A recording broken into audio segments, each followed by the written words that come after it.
ओम श्री साई राम। साई प्रेम वाणी के हमारे आज के प्रसारण में आप सबका हार्दिक स्वागत है। आज हम आप सबके लिए लेकर आए हैं सुमधुर कार्यक्रमों की मनमोहक श्रृंखला। आज के प्रसारण में आप अवतार वाणी के अंतर्गत एक दिव्योद्बोधन का एक भाग सुनेंगे तथा भजन शिक्षा के अंतर्गत एक भजन गायन भी सीखेंगे। हम प्रेमावतार श्री सत्यसाई कार्यक्रम के अंतर्गत दिव्य जीवनी सत्यम शिवम सुंदरम पुस्तिका में वर्णित भगवान बाबा के अलौकिक जीवन काल के कुछ प्रसंग भी सुनेंगे। तो चलिए कार्यक्रम का शुभारंभ करते हैं।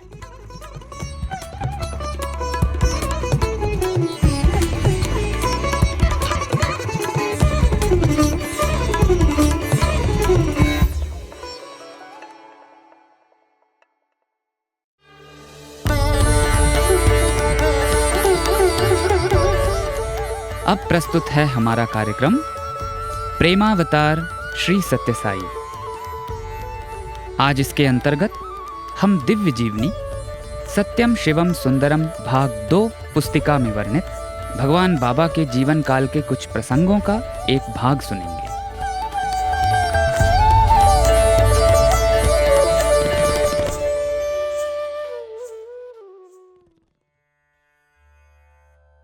बाबा अनेकों भाग्यशाली पुरुषों को इस प्रकार के अनुभव करवा देते हैं।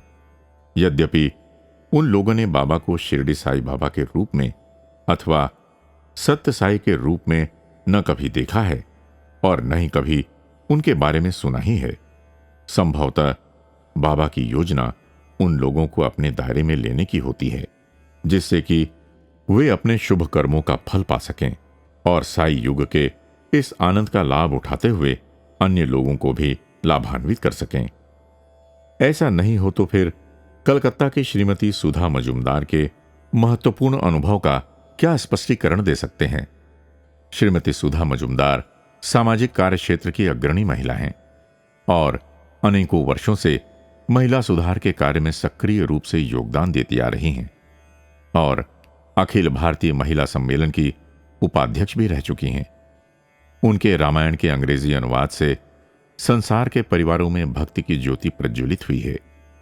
यहां उनके द्वारा दिया गया विवरण प्रस्तुत है, जिससे स्पष्ट होता है कि बाबा ने उन पर कितनी कृपा की, उनके हृदय में भक्ति जागृत की और ये विश्वास जमाया कि सत्य साई बाबा वही हैं जो शिरडी साई बाबा थे।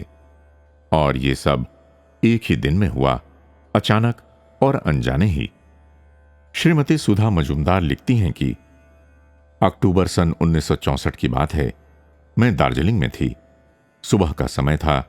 जल पहाड़ के शिखर पर एक शेड में बेंच पर बैठी हुई थी। हल्की बूंदाबांदी हो रही थी। वो स्थान सड़क के आखिरी छोर पर था। नीचे गहरी घाटी थी और मैं उसी ओर देख रही थी। दूर कंचनजंगा की हिमाच्छादित पर्वत श्रेणियां थीं, जो उस समय बादलों से ढकी हुई थीं। मैं उस समय अपनी चिंताओं में ऐसी निमग्न थी कि हिमालय की गोद में उस सुंदर शीतल और मनोहारी दृश्य के मध्य भी मेरी अंतर्चेतना शिथिल ही पड़ी हुई थी। मस्तक थोड़ा उठा तो नेत्र अनचाहे ही उस प्रकृति की छटा को देखने लगे। मुझे कुछ ऐसा लगा कि जहां मैं बैठी हूं उसी ओर नीचे घाटी से एक व्यक्ति श्वेत वस्त्रों में धीरे धीरे ऊपर आ रहा है। आकृति कुछ स्पष्ट हुई तो लगा कि वो वृद्ध है और बगल में एक टूटा हुआ छाता दबाए हुए है। थोड़ी ही देर में वो उस शेड में आ पहुंचा और हांफता हुआ मेरे सामने खड़ा हो गया। सफेद लंबा चोंगा पहने था और सफेद टोपी लगाए हुए था, जिससे मैंने अनुमान लगाया कि शायद कोई फकीर है। उसे बैठने में संकोच हो रहा था, शायद ये सोचकर कि उसको मैं उस बेंच पर बैठने दूंगी या नहीं, किंतु मैंने एक और खिसकते हुए बैठने की जगह दी। मुस्कुराते हुए वो बैठ गया। सावधानी के साथ अपना छाता बेंच के सहारे रख दिया। छाता इतना टूटा हुआ था कि यह समझ में नहीं आता था कि वो छाते का काम कैसे देता होगा। मैं चुपचाप बैठी थी और वो भी। सामने कंचनजंगा की पर्वतमालाओं पर घिरे बादल छट गए थे और हिमाच्छादित पर्वत शिखरों की जगमगाती मनोहारी छटा दृष्टिगोचर थी। हम दोनों ही उस ओर निहारने लगे। थोड़ी ही देर में उनका हांफना बंद हो गया और उनका श्वास सामान्य गति पर आ गया। तो मैंने उनसे पूछा, आप कहां से आए हैं? उनका उत्तर था, ओह, बहुत दूर से। और मुस्कुराते हुए हाथ फैलाया और पहाड़ों की ओर इशारा किया और कहा, नेपाल से। लेकिन आप यहां ठहरे हुए कहां हैं? मेरे इस प्रश्न का उत्तर था, कहीं भी, सूर्यास्त के बाद जहां भी स्थान मिल जाए। और भोजन? यहां के लोग बड़े दयालु हैं। मुझे भूख मिटाने को भोजन और रात्रि में विश्राम करने के लिए आश्रय स्थल प्राप्त हो ही जाते हैं। और इतना कहकर हंसने लगे। फिर कुछ रुककर बोले, जब नेहरू जी की मृत्यु के बाद गरीबों को भोजन करवाया गया था तो मैंने छक कर भोजन किया था। उन्होंने अपनी लंबे टांगे फैलाई, फिर पालथी लगाकर आराम से बैठ गए। उनके कंधे पर एक सूती झोला लटक रहा था। उन्होंने उसमें अपना एक हाथ डाला और टटोलकर एक कपड़े का चिथड़ा सा निकाला और उसमें से एक चुटकी तंबाकू ली और उसे हाथ में ही लिए रहे। उसका उपयोग नहीं किया तथा दूर पर्वतमालाओं पर अपनी दृष्टि लगाए रहे। फिर धीरे धीरे मधुर स्वर में हिंदी में एक भजन गाने लगे। बड़ा प्रिय लगा। मैं उनसे पूछी बैठी कि क्या भजन गा रहे हैं। उन्होंने अपनी दृष्टि मेरी ओर की और कहा, कबीर। मैंने पूछा, कबीर पंथी हैं? उन्होंने उत्तर दिया, हां। और अपना कथन जारी रखते हुए मेरी जिज्ञासा पूर्ण की। छोटा ही था तो मेरे माता पिता अकेला छोड़कर चल बसे और कोई भाई बंधु नहीं था। पास पड़ोस के लोगों ने कहा, शादी कर ले, नहीं तो तेरा खाना कौन पकाएगा।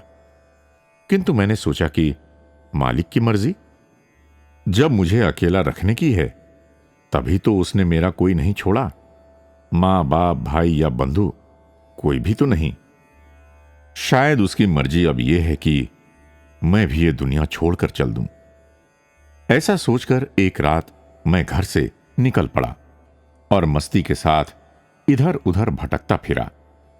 अंत में 16 वर्ष की उम्र में ही कबीर पंथी साधु बन गया। इतना कहकर उन्होंने फिर एक पद गुनगुनाना शुरू कर दिया। बड़ा हृदयग्राही भजन था। मुझे बड़ा प्रिय और मधुर लग रहा था। डूबे मन को चेतना दे रहा था।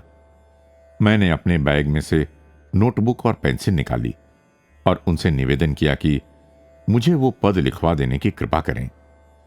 उन्होंने बड़ी दया दृष्टि के साथ मेरी ओर निहारा और स्वीकृति में सिर हिलाते हुए मुझे लिखने का इशारा किया और धीमे धीमे किंतु स्पष्ट और मधुर स्वर में पद बोलते रहे और मैं तन्मय हुई एक एक शब्द लिखती चली गई। इस प्रकार उन्होंने मुझे 3 पद लिखवा दिए। फिर उन्होंने मेरी गलतियां ठीक की और तीनों पदों के अर्थ भी समझाए। वे तीनों पद इस प्रकार थे, चुन चुन पत्थर महल बनाया, लोग कहें घर मेरा है, न घर तेरा न घर मेरा, चिड़िया रैन बसेरा है। आल भी जाएगा माल भी जाएगा और जाएगा खासा, वेणी बनाया मुख भी जाएगा, काना जाएगा सूरत, तेरा जंगल होएगा बासा। आस लगाया बालक पोसा, कंचुक दूध पिलाया, मां बाप को दोष न दीजियो, करम मिलेगा खाया। फकीर ने बड़े धैर्य के साथ मुझे इन पदों का अर्थ समझाया। ये घर क्या है? बस वैसा ही है जैसे चिड़िया का घोंसला, जहां एक निर्धारित अवधि तक ही रहते हैं, फिर उसे खाली कर चल देना होगा। इसी प्रकार ये शरीर आत्मा के लिए एक निर्धारित समय के लिए घोंसला है, जिसे समय पूरा हो जाने पर आत्मा छोड़कर चल देगी। ये शरीर पंचभूतों से निर्मित है और आत्मा के निकल जाने पर सब तत्वों का विघटन हो जाता है। सब अपने अपने रूप में विलीन हो जाते हैं और शरीर नहीं रहता। इस प्रकार नेत्रों से दया और करुणा को बिखेरते हुए समझाते गए, जब तुम बहुत परिश्रम करते हो, बड़ा कष्ट सहते हो, किंतु उसके बदले में तुम्हें कोई यश, कोई प्रोत्साहन या सहानुभूति प्राप्त नहीं होती, तो दुखी नहीं होना चाहिए और न ही किसी को इसके लिए दोषी ठहराना चाहिए। यह तो मनुष्य के स्वयं के अपने कर्मों का ही फल होता है। आप ठीक कहते हैं, मैंने धीरे से कहा। मेरी आंखों में अश्रु झलक उठे थे, हृदय द्रवीभूत हो गया था। हिम्मत करके प्रश्न किया, साधना के मार्ग पर कैसे अग्रसर हुआ जाए? मुझे याद है उन्होंने मुझे उस समय सलाह दी थी कि प्रतिदिन तड़के 4 बजे उठकर इन पदों को दोहराया करो और इन पर ध्यान किया करो। बड़ी दया थी उनकी कि मुझे समझाया और उससे मेरे उद्विग्न मन को शांति मिली। मैंने उनके प्रति अपना आदर और कृतज्ञता प्रकट करने के लिए उन्हें 1 रुपया भेंट के स्वरूप उनके पास बेंच पर रखा और दोनों हाथ जोड़कर उनके समक्ष नतमस्तक खड़ी हो गई।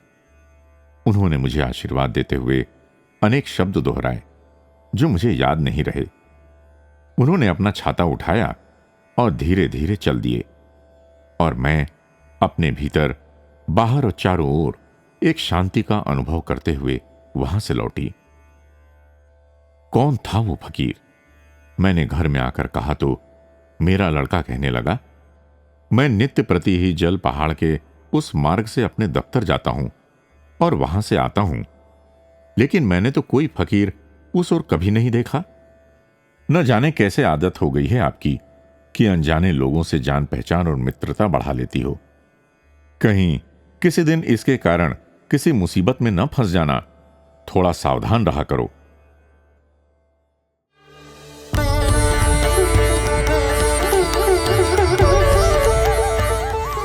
अभी आप सुन रहे थे हमारा कार्यक्रम प्रेमावतार श्री सत्य साई।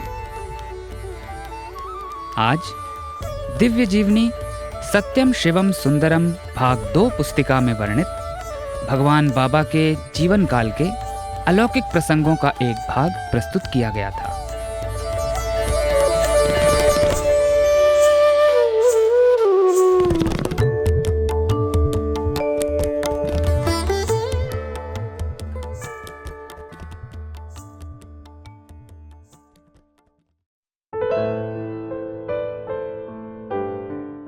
अब प्रस्तुत है हमारा कार्यक्रम अवतार वाणी। भगवान बाबा द्वारा 4 सितंबर सन 1984 को श्रीमद् भगवत गीता पर दिए गए दिव्य संभाषण का एक भाग आज हम प्रस्तुत करने जा रहे हैं।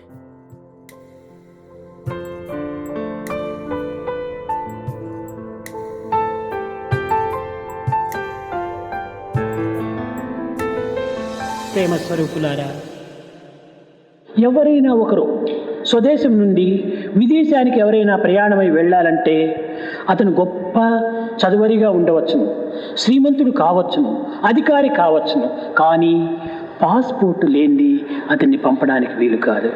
నేను గొప్ప పండితుడను, నేను గొప్ప విద్యావంతుడను, నేను శ్రీమంతుడను, నేను జమీందారును, నేను గొప్ప జన సహాయంతో కూడినటువంటి వాడను అని విర్రవీగినంత మాత్రమున ఆ యొక్క పాస్పోర్ట్ మనకు లభించదు.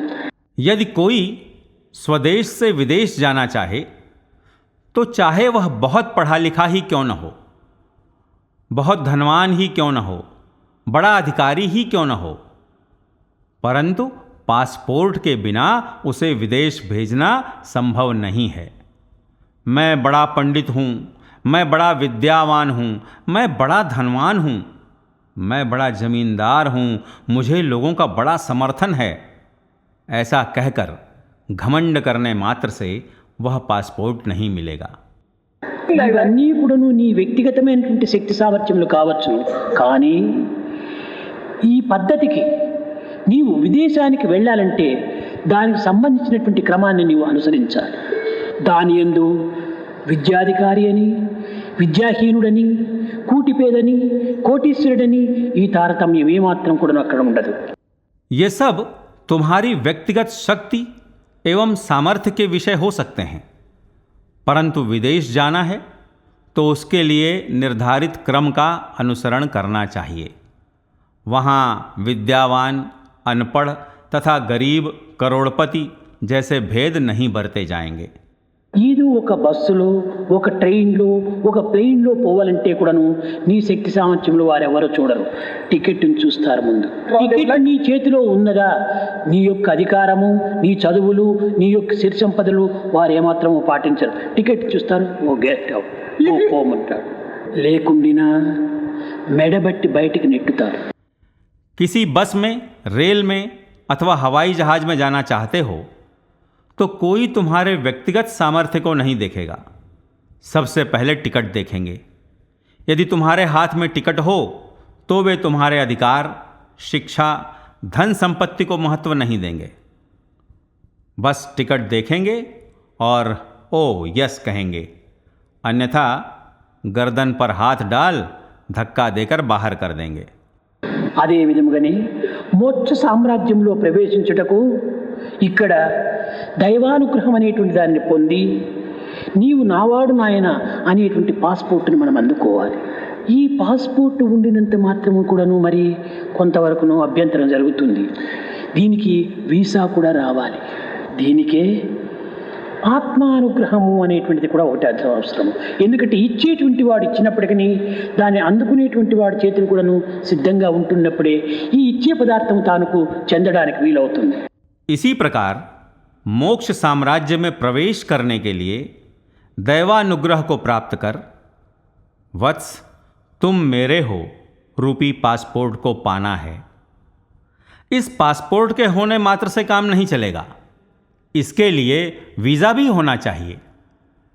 इसके लिए आत्मानुग्रह का वीज़ा होना चाहिए, क्योंकि देने वाले के देने पर भी लेने वाले के हाथों के तैयार रहने पर ही दिया जाने वाला पदार्थ उसका हो सकता है। దైవ ప్రేమ, సాధకుని యొక్క సద్గుణము, ఈ రెండింటి యొక్క సంబంధమే మనం మోక్షంలో ప్రవేశించడానికి మూల కారణం. కనుకనే సాధకునకు 26 సద్గుణములు అత్యవసరమని, ఈ 26 సద్గుణములో ఏ ఒక్కటైనా కూడాను ఉండినప్పటికీ తన యొక్క అనుగ్రహాన్ని పొందడానికి అర్హులమవుతామని కూడాను బోధించింది భగవద్గీత. ఇందులో సంతృప్తి అత్యవసరమైనటువంటిది. అసంతృప్తో జిజో నష్ట అని, సంతృప్తి లేనిటువంటి వానికి ఏ విధమైనటువంటి యొక్క సుఖశాంతులు ఉండవు. ईश्वरीय प्रेम और साधक के सद्गुण, इन दोनों का संबंध ही मोक्ष में प्रवेश करने के मूल कारण है। अतः भगवत गीता ने उपदेश दिया कि साधक के लिए 26 सद्गुण आवश्यक हैं और इनमें से किसी एक के होने पर भी उनके अनुग्रह को पाने के योग्य होंगे। इनमें भी संतुष्टि अत्यंत आवश्यक है। असंतृप्तो जजो नष्ट के अनुसार जो संतुष्ट नहीं है उसे किसी भी प्रकार से सुख और शांति नहीं होंगे। అతనే గొప్పవాడు, అతనే ఒక విధమైనటువంటి అధికారి. నేను అప్పుడప్పుడు చెప్తుంటాను, who is the greatest man in this world? He who has much satisfaction is the greatest man. కనుక మనలో సంతృప్తి అనేటువంటి దానిని అభివృద్ధి చేసుకోవాలి. జగత్తులో నశ్వరమైనటువంటి యొక్క సుఖశాంతులకు, భోగభాగ్యములకు, అధికారములకు మనం అరులు చాచి వెర్రివారం కాకూడదు.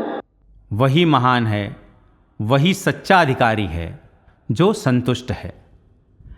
इसीलिए मैं कभी कभी कहता हूं, who is the greatest man in this world? He who has much satisfaction is a greatest man. अतः हमें स्वयं में संतुष्टि को बढ़ाना चाहिए। हमें इस जगत में नश्वर सुख और शांति, भोग और संपत्ति तथा अधिकार के लिए बेचैन होकर पागल नहीं होना चाहिए। ఉండినంత వరకు మన సుఖ సంతోషంలో అనుభవించవలసింది.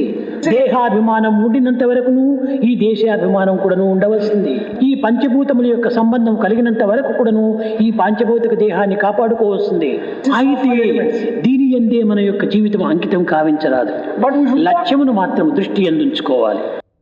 जब तक रहेंगे तब तक सुख और शांति का अनुभव अवश्य पाना चाहिए। देहाभिमान के रहने तक देशाभिमान भी अवश्य होना चाहिए। पंचभूतों से संबद्ध रहने तक इस पांच भौतिक देह को सुरक्षित रखना ही चाहिए, परंतु इसी में जीवन को समर्पित नहीं कर देना चाहिए। लक्ष्य को सर्वदा दृष्टि में रखना चाहिए। ఒక చిన్న ఉదాహరణ, గొప్ప శ్రీమంతుడు ఉండేటువంటి వాడు. అతను ప్రపంచమంతా చుట్టాడు. ప్రపంచంలో లేనటువంటిది, తాను చూడనటువంటిది, ఎవరు విననటువంటిది ఒక గొప్ప భవనం నిర్మించాలని సంకల్పించుకున్నాడు. అయితే దీన్ని ఏ విధంగా చేయాలి, ఎన్ని కోట్ల రూపాయలైనా కూడా సరే వ్యయం చేసి శాశ్వతమైనటువంటి ఒక భవనం నిర్మించాలని సంకల్పించుకున్నాడు. एक छोटा सा उदाहरण, एक बड़ा धनवान रहता था। उसने पूरे विश्व का भ्रमण किया। एक बार उसने निश्चय किया कि आज तक विश्व में जो नहीं है, उसने जो नहीं देखा है, किसी ने नहीं सुना है, ऐसे एक अद्भुत भवन का निर्माण किया जाए। इसलिए उसने निश्चय किया कि करोड़ों रुपए ही क्यों न खर्च हों, परंतु एक शाश्वत भवन का निर्माण करना चाहिए। परंतु कैसे? లక్షలు ఖర్చు పెట్టి విదేశాల నుండి కూడాను గొప్ప గొప్ప ఇంజనీర్స్ని పిలిపించారు. కట్టగడపటకు సుందరమైన భవనం నిర్మించాడు. అన్ని విధాల అనుకూలమైనటువంటిది, ఆకర్షణీయమైనటువంటిది, అందమైనటువంటిదిగా చూపర్లకు చాలా ఉత్సాహాన్ని అందించేటువంటి భవనాన్ని నిర్మించాడు. సరే, కోట్లకు ప్రజలు వచ్చారు, దీనిని చూస్తున్నారు. దీనికి ప్రారంభోత్సవం చేయడానికి గొప్ప ఏర్పాట్లు గావించాడు ఈ శ్రీమంతుడు. उसने लाखों खर्च करके विदेशों से बड़े बड़े इंजीनियरों को बुलवाया। अंततः अत्यंत सुंदर भवन का निर्माण करवाया। हर प्रकार से सुविधापूर्ण, आकर्षक, अत्यंत सुंदर, दर्शकों को उत्साहित करने वाले सुंदर भवन का निर्माण करवाया। खैर, करोड़ों लोग आए, इस भवन को देखने लगे। भवन के उद्घाटन के लिए धनवान ने अनेक प्रबंध किए। అయితే ఈ ప్రారంభించుటకు పూర్వమే అనేక మంది వాస్తు శాస్త్రజ్ఞులు, ఇంజనీర్స్ను రప్పించి ఇందులో ఏదైనా కొన్ని దోషములు ఉన్నవేమో అని పరిశీలించమని కోరాడు. జోగులు, భోగులు, విరాగులు, బైరాగులు సర్వులను కూడా ఆహ్వానించాడు. గొప్ప గొప్ప ఋషులందరూ కూడా ఆశీర్వాదం అందుకోవాలని పిలిపించుకున్నాడు.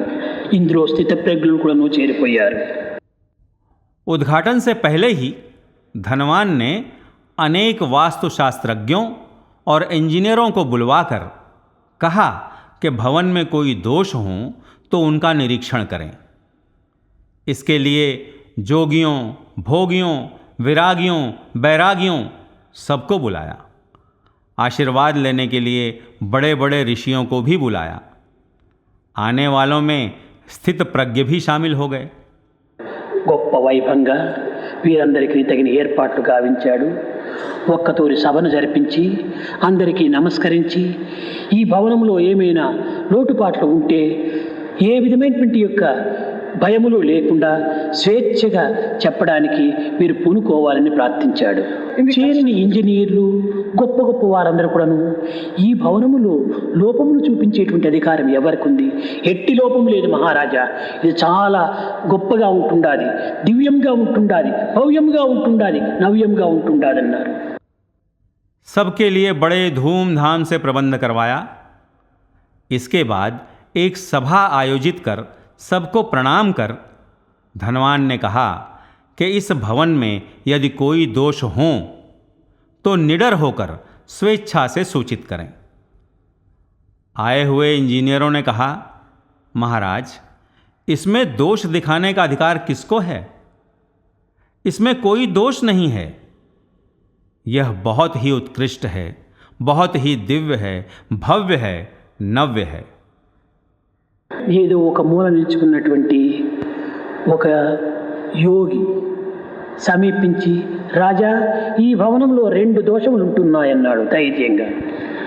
ఈ మాట వినేటప్పటికీ సభయందు చేరినటువంటి ప్రతి ఒక్కరు కూడా చాలా ఆశ్చర్యపడ్డారు. ఏమిటి ఈ దోషములు, మాకెక్కడా కనిపించడం లేదే అని ఈ దోషములు ఏంటో వినాలని చాలా కుతూహలంతో ముందుకు వచ్చారు. एक कोने में खड़ा एक योगी आया और निडर होकर कहा, राजा, इस भवन में 2 दोष हैं। ये बातें सुनते ही सभा में सम्मिलित सभी लोग आश्चर्य में पड़ गए। क्या हैं वे दोष? हमें तो कुछ दिखाई नहीं दिए। इन दोषों के बारे में सुनने के लिए उत्सुकतावश सभी आगे बढ़ आए। ఈ శ్రీమంతుడు చేతులుగా జోడించి, మహానుభావ, ఆ దోషములేవో చెప్పితే తప్పక దీనిని సర్దిద్దుకుంటానన్నాడు. ఓ శ్రీమంతుడా, ఈ దోషమును నీ చేత సర్దిద్దుకోవటానికి చేత కాదన్నాడు. ఈ మొదటి దోషము, ఈ భవనము కాలాంతరంలో ఎప్పుడూ శిథిలమైపోతుంది. ఇది మాత్రం తప్పింది కాదు, ఇది ఒక దోషం అన్నాడు. దీనిని కట్టినటువంటి యజమానుడు మరణం తప్పింది కాదు, ఏనాటికైనా మరణం తప్పింది కాదు, ఇది రెండవ దోషం అన్నాడు. हाथ जोड़कर धनवान ने कहा, महात्मा, वे दोष क्या हैं? आप बताएंगे तो मैं उन्हें सुधारूंगा। योगी ने कहा, राजन, इन दोषों को सुधारना तुम्हारे वश की बात नहीं है। कालांतर में यह भवन शिथिल हो जाएगा, यह अनिवार्य है। यह पहला दोष है। इस भवन का निर्माण करने वाले मालिक के लिए मृत्यु निश्चित है, यह कभी भी अनिवार्य है। यह दूसरा दोष है। ఈ సత్యాన్ని నీవు గుర్తించుకోక నేనేదో గొప్పవాడిగానే నువ్వు భావిస్తున్నావు. మృత్యువును మరచి భోగ వస్తువుల్ని సత్యముగా భావించేటువంటి వ్యక్తి యొక్క ప్రభావం అంతా ఈ రీతిగా ఉంటాయన్నాడు. నిత్యమైన సత్యమైనటువంటి ఆత్మతత్వాన్ని లక్ష్యం నందుంచుకున్నటువంటి వ్యక్తియే శాశ్వతమైనటువంటి సుఖాన్ని అనుభవిస్తాడన్నాడు. ఇట్టి ఆత్మాను సౌధమే అందమైనటువంటి సౌధము. దీనికి మించినటువంటి సౌధములు ఈ లోకములో మరొకటి లేవన్నాడు. इस सत्य से अवगत न होने के कारण तुम स्वयं को महान मान रहे हो।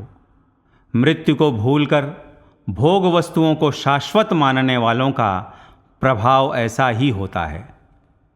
नित्य एवं सत्य आत्म तत्व को लक्ष्य में रखने वाला व्यक्ति ही शाश्वत सुख का अनुभव प्राप्त करेगा। यह आत्म सौध ही सुंदर सौध है।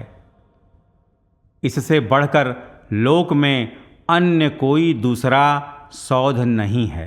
కనుక ఈ లౌకిక జగత్తునందు నశ్వరమైనటువంటి యొక్క ఈ ప్రపంచమునందు మనం అనుభవించేటివన్నీ కూడాను ఇవి నశ్వరములైనటువంటి ఒక సత్యాన్ని గుర్తించి సత్యమైనటువంటి ఒక ఆత్మతత్వం పైన లక్ష్యం నుంచి మనం గావించవలసినటువంటి సాధనలు విచారణలు మనం సలుపుకోవాలి.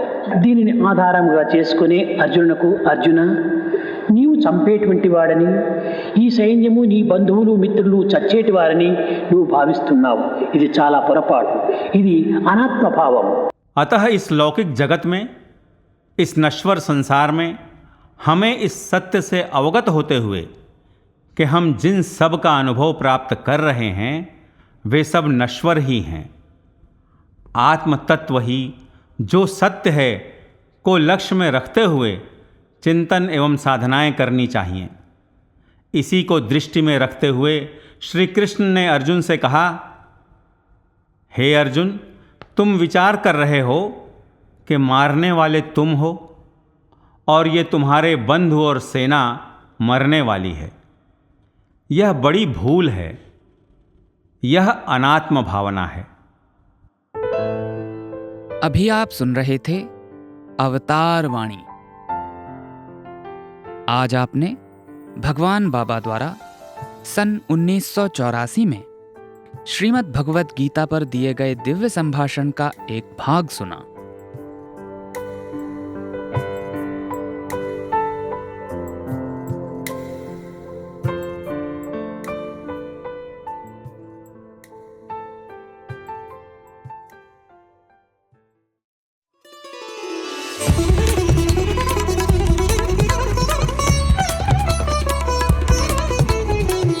साई प्रेम वाणी, भगवान श्री सत्य साई बाबा का दिव्य संदेश, अब हिंदी में।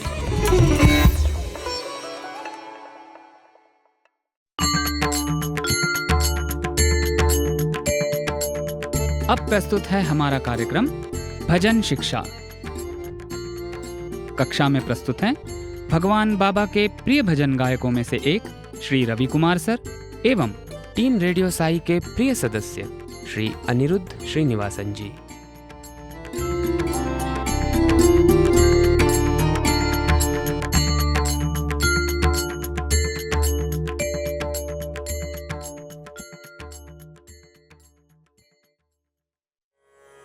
ओम श्री साई राम।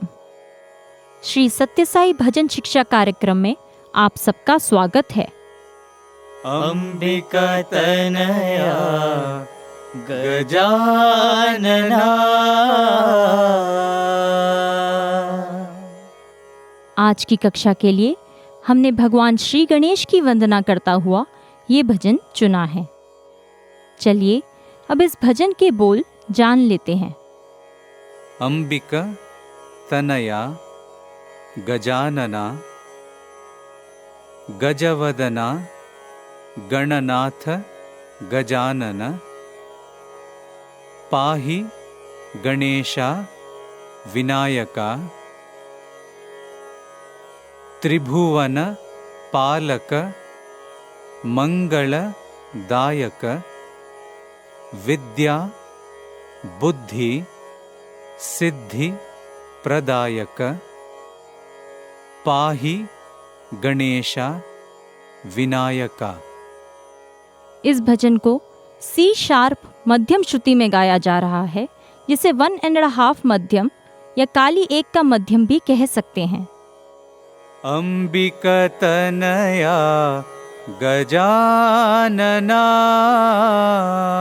अंबिका तनया गजानना। अंबिका तनया गजानना। अंबिका तनया गजानना। गजवदना गणनाथ गजानना। गजवदना गणनाथ गजानना। गजवदना गणनाथ गजानना। गजवदना गणनाथ गजानना। पाहि गणेशा विनायका। पाहि गणेशा विनायका। पाहि गणेशा विनायका। पाहि गणेशा विनायका। अंबिका तनया गजानना। अंबिका तनया गजानना। त्रिभुवन पालक मंगलदायक। त्रिभुवन पालक मंगलदायक। त्रिभुवन पालक मंगलदायक। त्रिभुवन पालक मंगलदायक। विद्या बुद्धि सिद्धि प्रदायक। विद्या बुद्धि सिद्धि प्रदायक। विद्या बुद्धि सिद्धि प्रदायक। विद्या बुद्धि सिद्धि प्रदायक। पाहि गणेशा विनायका। पाहि गणेशा विनायका। पाहि गणेशा विनायका। पाहि गणेशा विनायका। पाहि गणेशा विनायका। पाहि गणेशा विनायका। अम्बिकातनया गजानना। कहरवा ताल और अधिकांशतः राग बिलावल पर आधारित इस भजन की धुन जान लेने के बाद चलिए अब रुख करते हैं साई भजनों की आत्मा कहे जाने वाले भाव पक्ष का। अम्बिकातनया गजानना। अम्बिकातनया गजानना। भारतीय संस्कृति में मनाए जाने वाले सभी त्योहारों का बड़ा ही गूढ़ अर्थ है। समय समय पर त्योहारों से जुड़ी रस्में व रीति रिवाज हमें उनमें छिपे आंतरिक अर्थ को जानने के लिए प्रेरित करते हैं। और जब बात श्री गणेश जी की आती है तो भगवान गणेश सभी के प्रिय हैं। उत्तर से लेकर दक्षिण तक व पूर्व से पश्चिम तक भगवान गणेश सभी के पूजनीय और वंदनीय हैं। बुद्धि के देव भगवान श्री गणेश के स्मरण मात्र से हम प्रसन्नता, ऊर्जा, विश्वास से भर उठते हैं। भगवान गणेश अनेक नामों में व रूपों में पूजे जाते हैं।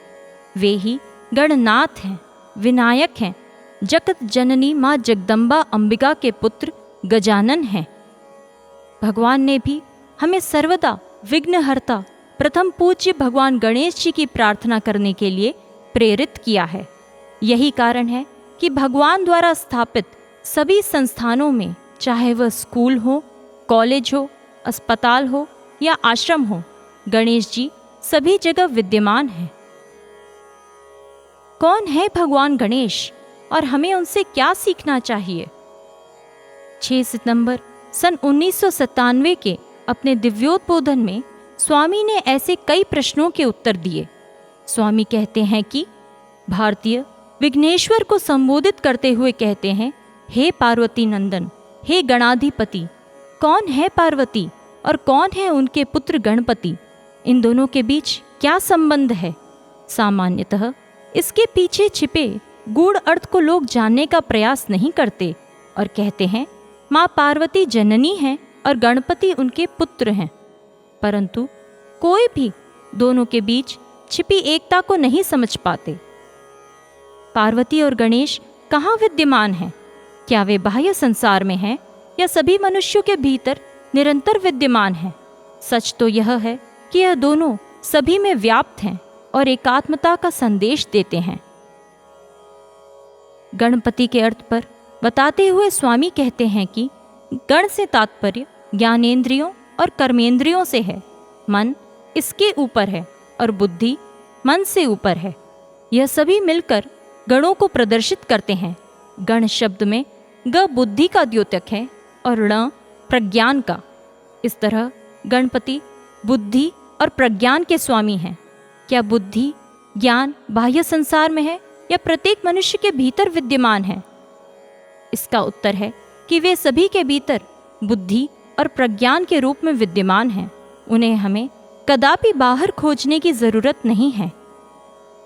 गणेश जी को जब अंबिका तनया या पार्वती तनया कहते हैं तो कौन है पार्वती? पार्वती जी पृथ्वी माँ की प्रतीक हैं, जो दिव्य शक्ति स्वरूप है। हम सभी पृथ्वी माँ के बच्चे हैं।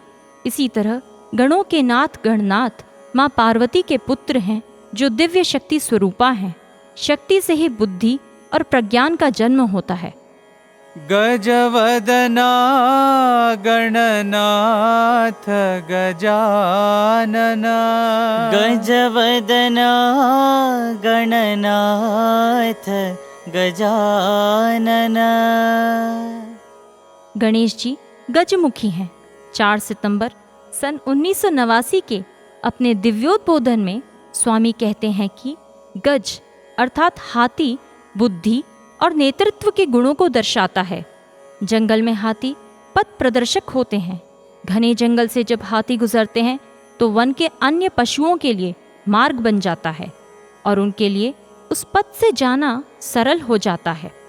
ठीक उसी तरह जब हम गजमुख गजानन की सर्वप्रथम वंदना करते हैं तो भगवान श्री गणेश मार्ग में आने वाली सभी बाधाओं को हर लेते हैं। हमारा मार्ग सुगम होता है और हमारे कार्य सिद्ध होते हैं। स्वामी कहते हैं कि हाथी न केवल बुद्धिमान हैं, अपितु वफादार और कृतज्ञ भी होते हैं। स्वामी कहते हैं कि बिना कृतज्ञता के बुद्धि होने से कोई लाभ नहीं। हमें गजमुखी गणेश जी से यह भी शिक्षा प्राप्त करनी चाहिए। जब गजानन गणेश जी की बात करते हैं तो हमें स्वतः ही गणेश जी के साथ साथ भगवान बाबा के प्रिय भक्त साई गीता का भी स्मरण हो आता है। 9 सितंबर सन 1994 के अपने दिव्योद्बोधन में बोलते हुए स्वामी कहते हैं कि कल साई गीता ने जैसे ही स्वामी की कार की आवाज आते हुए सुनी, वह दौड़कर सीधा स्वामी के कार के पास आई। बहुत सी कार स्वामी की कार के पीछे थी, किंतु बिना गलती किए दूर से ही केवल आवाज सुनकर साई गीता ने स्वामी की कार को पहचान लिया। इसीलिए कुशाग्र बुद्धि वाले व्यक्ति को गजतलवी भी कहा जाता है। भगवान आगे कहते हैं कि हाथी अत्यंत विवेकशील है। दूषण और भूषण अपने विवेक से संभालते हैं। यदि कुछ बुरा सुनते हैं तो तुरंत अपना शरीर इधर उधर हिलाकर उसे स्वयं से दूर कर देते हैं, और यदि कुछ अच्छा हो तो उसे ग्रहण करते हैं, स्वयं में समाहित करते हैं। पाहि गणेशा विनायका, पाहि गणेशा विनायका। आदि गणपति गजानन सृष्टि के आरंभ से ही विद्यमान हैं। ऋग्वेद में, तैत्तिरीय उपनिषद में व कई वेदों, उपनिषदों इत्यादि में भी भगवान गणेश जी की वंदना की गई है और उनकी गायत्री भी बताई गई है। इस तरह गणपति विनायक हैं। भगवान ने कहा है, विनायक का अर्थ है जिसका कोई नायक ना हो। सन 2002 की गणेश चतुर्थी के अवसर पर उद्बोधन देते हुए स्वामी कहते हैं कि विनायक प्रतीक हैं उन सारे गुणों के जो एक अच्छे नायक में होने चाहिए। भगवान ने विस्तार से वर्णन करते हुए कहा, जिसका मन शांत और स्थिर हो गया है उसके ऊपर कोई नहीं है, क्योंकि भगवान गणेश की मन रहित स्थिति है। वे मन से परे हैं, इसलिए उन्हें विनायक कहा जाता है। 10 अक्टूबर सन 1997 की गणेश चतुर्थी के अवसर पर भगवान ने उद्बोधन देते हुए एक प्रश्न पूछा कि भगवान विनायक जिसका कोई मालिक नहीं है, वे मानव के भीतर किस रूप में विद्यमान हैं? फिर उन्होंने स्वयं उत्तर देते हुए कहा कि वह आत्मा के रूप में विद्यमान है। आत्मा का कोई स्वामी नहीं होता। मन इंद्रियों के स्वामी है इंद्र। इंद्र को लोग स्वर्ग का देवता, स्वर्ग का राजा समझते हैं, लेकिन वह हमारे अंदर मन के राजा के रूप में विद्यमान है। बुद्धि जो मन के ऊपर है वह है ज्ञान स्वरूप, वही चित्त स्वरूप है। यह ज्ञान स्वरूप चैतन्य शक्ति कैसी होती है? वह है ना बदलने वाली, समन्वय युक्त चैतन्य उद्बोधक शक्ति, यानी कि कांस्टेंट इंटीग्रेटेड अवेयरनेस। त्रिभुवन पालक मंगलदायक, त्रिभुवन पालक मंगलदायक। भगवान गणेश त्रिभुवन पालक और मंगलदायक हैं। 7 अक्टूबर सन 1989 को पूर्णचंद्र सभागार में दिव्योद्बोधन देते हुए स्वामी ने त्रिभुवन के बारे में बताया है। स्वामी कहते हैं कि देवलोक, मानवलोक और दैत्यलोक से मिलकर त्रिलोक और त्रिभुवन बनता है। एक बार कुछ छात्रों को जो अपना अध्ययन समाप्त कर चुके थे और स्वामी से उन्हें कुछ कार्य और जॉब देने की प्रार्थना कर रहे थे, स्वामी ने कहा, मुझे तुम्हारी आवश्यकता नहीं है। तुम सभी ने MBA, MSc किया है। तुम्हें देने के लिए मेरे पास कोई कार्य नहीं है। पर विद्यार्थी भी स्वामी को कहाँ छोड़ने वाले थे। उनमें से एक ने निर्भीकता से स्वामी से कहा, स्वामी, आप जो चाहते हैं वह कार्य हमें दीजिए। हमारी बस एक ही प्रार्थना है कि प्रतिदिन हमें दर्शन दीजिए, हमसे बात कीजिए। हम बस इतना ही चाहते हैं। शायद सभी विद्यार्थियों का यही विचार था, किंतु विद्यार्थियों की अपेक्षा से अलग स्वामी ने उत्तर दिया। स्वामी ने कहा, नाकु एंटी वेरुपनी लेदा नुकन्नारा। నేను ఎన్ని లోకాలు చూసుకోవాలి, अर्थात तुम समझते हो कि मेरे पास और कोई काम नहीं है, मुझे कितने लोगों का ख्याल रखना है। निश्चय ही हमारे स्वामी त्रिभुवन पालक हैं। भगवान ने एक अन्य अवसर पर बताया कि भगवान गणेश मंगलदायक हैं और सभी शुभ कार्यों में सर्वप्रथम पूजे जाते हैं। वे हमेशा शुभ कार्यों में और सभी को आशीर्वाद देने में संलग्न रहते हैं। भगवान गणेश हमेशा हम सभी को आशीर्वाद देते हैं और हमारा मंगल करते हैं। इस संदर्भ में बिहार और झारखंड से साई कृपा प्रतीक जी का एक बहुत ही सुंदर अनुभव है, जो पूर्व बाल विकास छात्र रह चुके हैं। वे बताते हैं कि साल 2009 में हम सभी अपने प्रदेश से स्वामी के समक्ष एक ड्रामा लेकर उपस्थित हुए थे। स्वामी की कृपा से मुझे भी उसमें भाग लेने का अवसर मिला, किंतु ड्रामा से एक संध्या पहले हमें पता चला कि हमारे स्टेट प्रेसिडेंट को निर्देश मिले हैं कि ड्रामा नहीं होगा। हम सभी दुखी हुए और बहुत रोए भी। उस समय मुझे अपने बाल विकास गुरु द्वारा बताई एक कहानी याद आई, जिसमें प्रार्थना की शक्ति के बारे में बताया गया था। स्वामी ने मुझे गणेश जी की 108 परिक्रमा करने का बहुत ही सुंदर विचार दिया और प्रातः उठकर मैंने गणेश जी की प्रदक्षिणा की, किंतु फिर भी कुछ नहीं हुआ और भारी मन से हम पुट्टपर्ती से धर्मावरम के लिए निकले। हमारी ट्रेन धर्मावरम स्टेशन पर थी, किंतु तभी हमारे पास समाचार आया कि स्वामी ने हमें ड्रामा देखने के लिए वापस बुलाया है। हम सभी जल्दी से वापस गए और स्वामी के समक्ष ड्रामा किया और 3 घंटों से भी अधिक हमें भगवान के दिव्य सानिध्य का अवसर प्राप्त हुआ।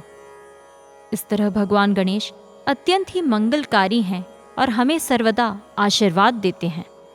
विद्या बुद्धि सिद्धि प्रदायक, विद्या बुद्धि सिद्धि प्रदायक। स्वामी कहते हैं कि शुद्धता और पवित्रता के कारण गणेश जी विद्या बुद्धि सिद्धि प्रदायक हैं। विद्यार्थी जीवन में हम सभी गणेश जी से अच्छी विद्या और बुद्धि देने की प्रार्थना करते हैं, किंतु स्वामी कहते हैं कि केवल पुस्तकीय ज्ञानार्जन विद्या नहीं है। विद्या के अंतर्गत आत्मा का ज्ञान आता है, जीवन के आधार का ज्ञान आता है। भगवान गणेश इस तरह की विद्या प्राप्त करने में हमारी मदद करते हैं। इस विषय पर स्मरण करते हुए प्रोफेसर जी वेंकटरमन बताते हैं कि कई साल पहले भगवान ने इंगित किया था कि वे ही विनायक हैं। अगस्त 2003 के अपने लेख में वे बताते हैं कि कई साल पहले मैं मंदिर में स्वामी से प्रार्थना करने और उनसे किसी विषय में अनुमति लेने के लिए बैठा था। स्वामी प्रातः दर्शन देने के बाद साक्षात्कार कक्ष में प्रवेश कर चुके थे। मैं वरांडे में स्वामी के दरवाजे के समीप प्रतीक्षा कर रहा था। साक्षात्कार समाप्त होने के पश्चात कक्ष से बाहर निकलकर स्वामी नीचे के वरांडे में किसी से बात करने के लिए उतरे और वापस आकर बोले, नो बुद्धि। फिर मेरी तरफ देखकर बोले, तुम्हें भी बुद्धि नहीं है। मैंने हंसकर कहा, हाँ भगवान, यह सच है, अतः कृपा कर मुझे बुद्धि दीजिए और उसके साथ सिद्धि भी, यानी पवित्रता भी। भगवान ने पुनः मेरी ओर देखकर कहा कि बुद्धि और सिद्धि मुझसे क्यों पूछते हो? गणेश से पूछो, देखो मेरी कोई सूंड नहीं है। इतना कहते हुए स्वामी ने अपना हाथ घुमाकर नाक पर सूंड की तरह रखा। मैंने तुरंत स्वामी से कहा कि स्वामी, क्या आप ही विनायक नहीं हैं? स्वामी मुस्कुराए और कुछ कहा नहीं। यह प्रमाण है कि सचमुच ही हमारे स्वामी विनायक ही हैं। चलिए इन्हीं भावनाओं के साथ ओतप्रोत होकर इस भजन को एक बार पुनः दोहराते हैं।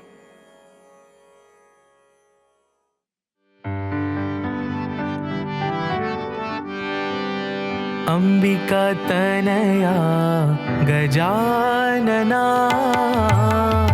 अंबिका तनया गजानना, अंबिका तनया गजानना, अंबिका तनया गजानना।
जानना।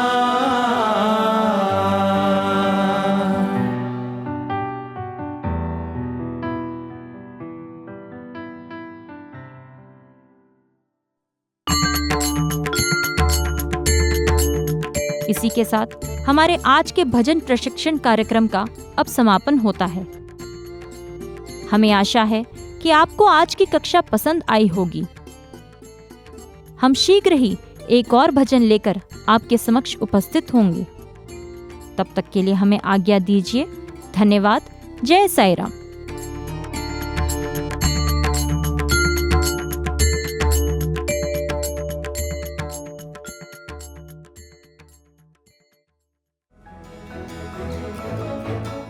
इसी के साथ हमारे साईं प्रेम वाणी कार्यक्रम का समापन होता है।